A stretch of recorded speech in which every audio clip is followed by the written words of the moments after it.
and welcome to Student Voice. I'm Noah Hawkins. Today we'll be talking about dating and relationships and how they've been affected by social media, dating apps, the pandemic, and modern ideals. With me are Jason Shelton, Anna Smith, Hannah Norris, and Sean Williams. All right, let's get into it, guys. Come on.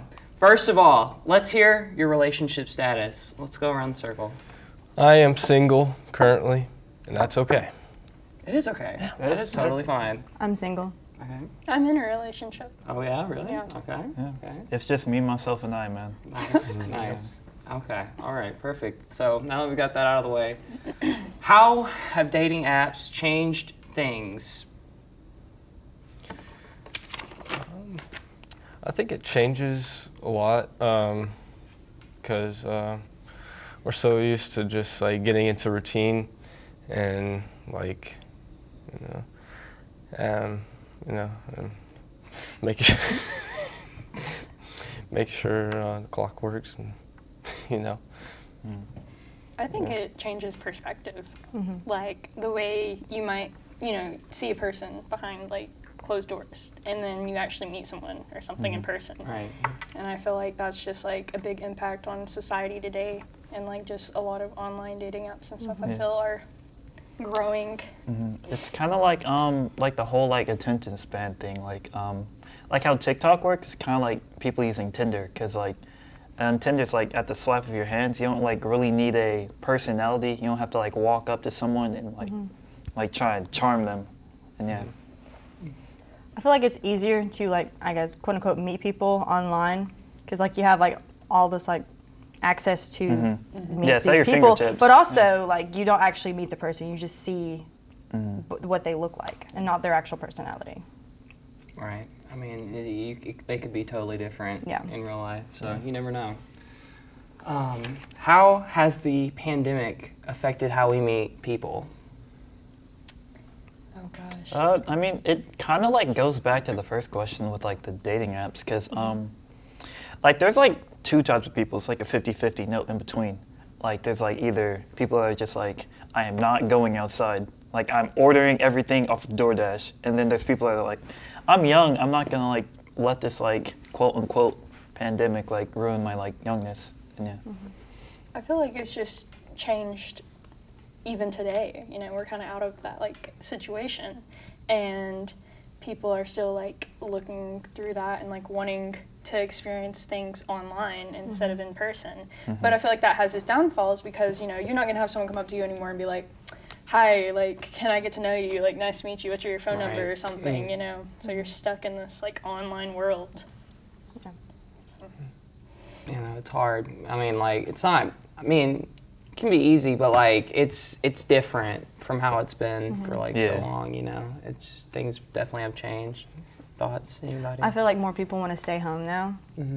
And especially like during the pandemic, like you had to stay home. And so I feel like that affected people like wanting to go out, like, cause like now you're like have that, oh, I might get COVID if I go out. But like now, and like, but you have all these like streaming apps that you can do at home. You have everything at your finger, like at home.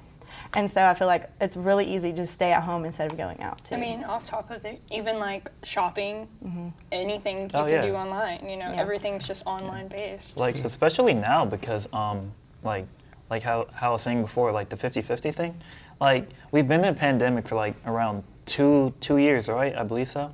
And like we're like just coming out of it and places aren't like requiring masks anymore. And with the whole like monkeypox thing like coming back around, people don't really want to like go through that COVID phase again. Yeah, that's definitely something I think people are worrying about right now. I don't really know. I think there's like, last time I checked, 10 cases of monkeypox in Hamilton County, right? Yeah. Before it was like, sexually transmitted, but now it's like you can get it through the air. Yeah, they were I talking believe so, about yeah. like, you can just get it from like anything. Like literally, like it's not, it's crazy. I don't know. All right, you have any thoughts? Not really. Just, we're so used to, getting ready for school and, it's hard Yeah, it is. No. Year round. Are long-term or long-distance relationships common anymore? Oh yes. Oh yeah, Oh, for yeah. sure. Oh, Yeah. for sure. Maybe even long distance more than anything. Yeah. I mean, I have a friend, she's in like a quote unquote 3-year relationship, but never met the person. And so I have a hard time like understanding that coming from my relationship being public and like, you know, we're together. But I don't know, I just feel like everything is just circled around like, well, you could be like 3-4 hours away, but you know, we're still together. Yeah, So- but yeah. I have a friend, like, she lives here, and like her boyfriend lives in Panama City, and like 6 hours away. It's just like, that's crazy. But they still like make it work somehow. Yeah. Yeah. But I feel like also with like the whole dating app, that's really easy to do now too, because you could just meet them online and never meet them in person. It's like it's a lot with like trust and stuff like that because my last relationship, it was like online, like, but like we like met up too, so it was like kind of like half and half in ways, but it's a lot of trust, and yeah. I mean, and then you come into like fraud. You don't know the person until you actually meet someone. I mean, you don't know what they're doing in their day-to-day life when you can't be with them or like around them. All you see is like what's on that screen, so And like I mean, yeah.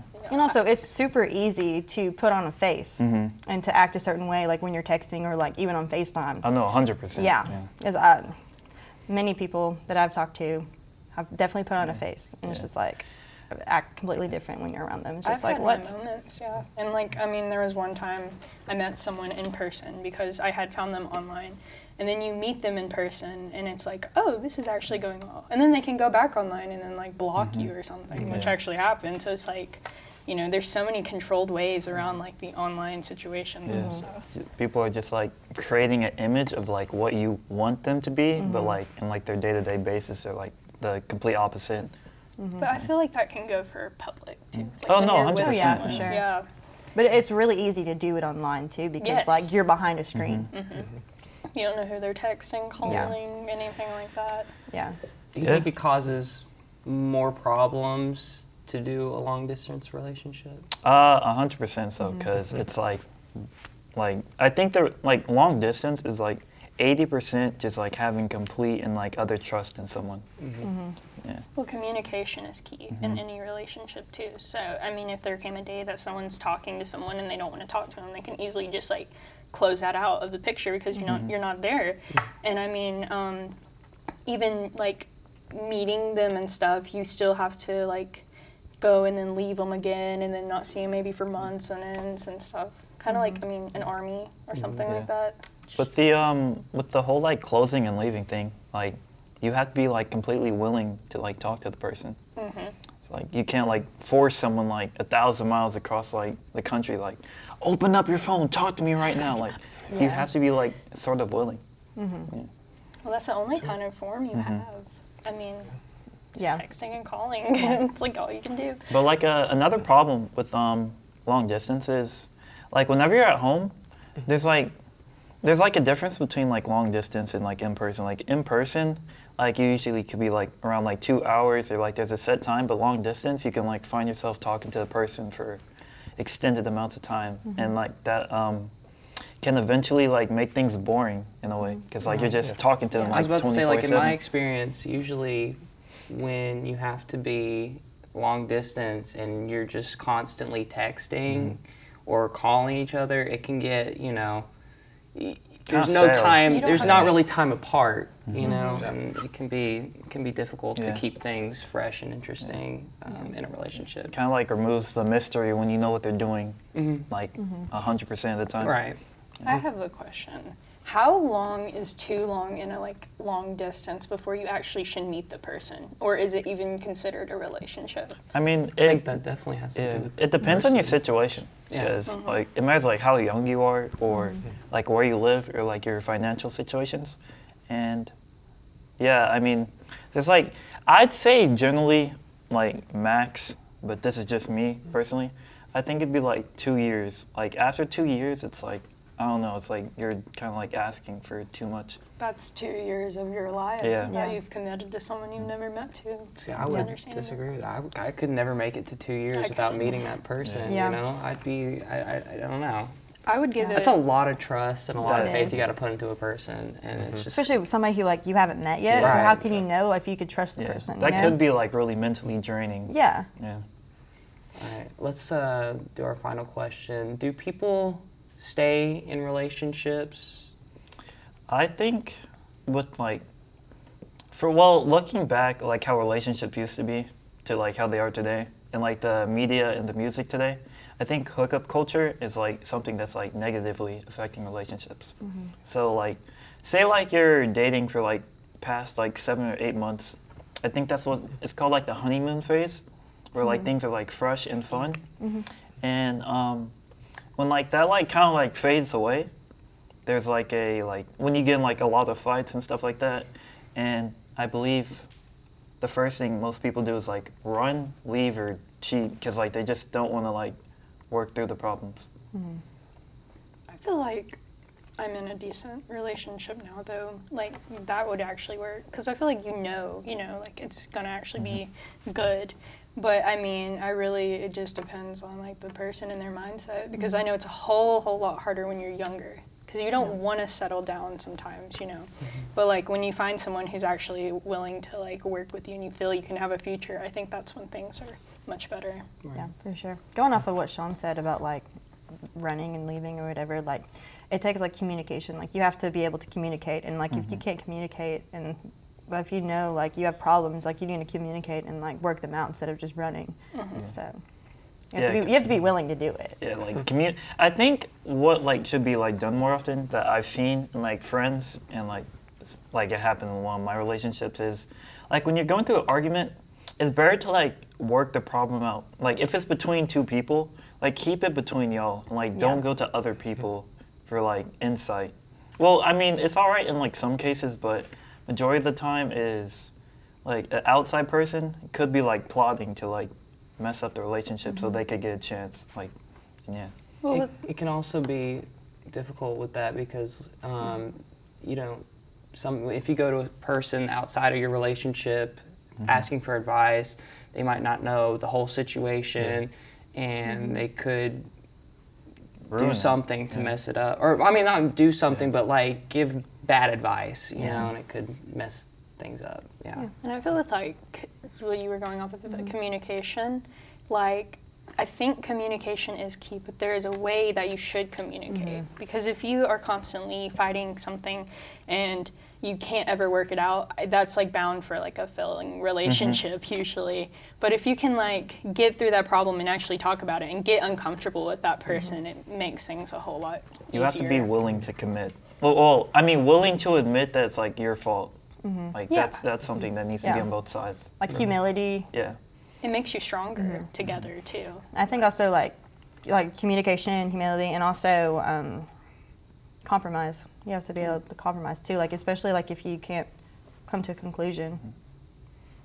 Yeah. They have to meet your goals and you have to meet their goals. Yeah. And you got to work around it. Some people put up like a lot of walls from like past relationships. So like it comes back down to trust. Like you're like both laying down your walls. Like you're being vulnerable to the other person, and like you want to expect that vulnerability. You don't want it to be like one-sided, because like there's some people, like it's a sad thing to say, but in like small arguments they can bring up personal stuff, and that can like Toxic. yeah. Yeah. I mean, you have to have that patience, and you have to understand that they might have gone through some things in their past that really made them to who they are today.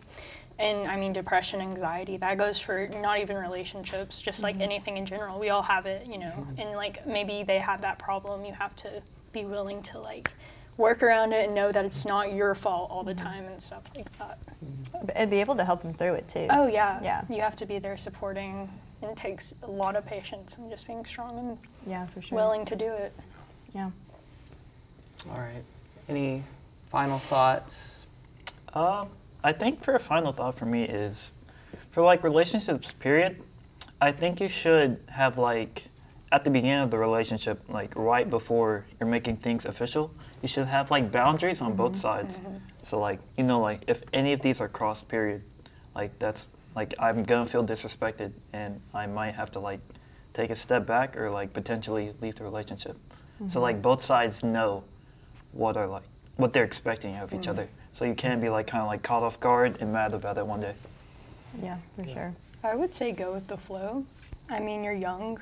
Maybe you're not young, but like, maybe you're really ready for something. But definitely get to know who you're with. Doesn't matter if it's online. Doesn't matter if it's in like person. You definitely just need to understand who this person is, and what you're getting yourself into, and if it's worth it. Because I mean, you're gonna have mistrials and like bad relationships and stuff. But I wouldn't say just like, oh, all fails. I'm not gonna get into something. Because I think it's really worth it when you find someone that you can actually like love. Yeah, for sure. All right. Are we? I think we're good, yeah. All right, then I'm going to read this outro. Well, that is it for this episode of Student Voice. Have a great day at Chat State. See you guys later.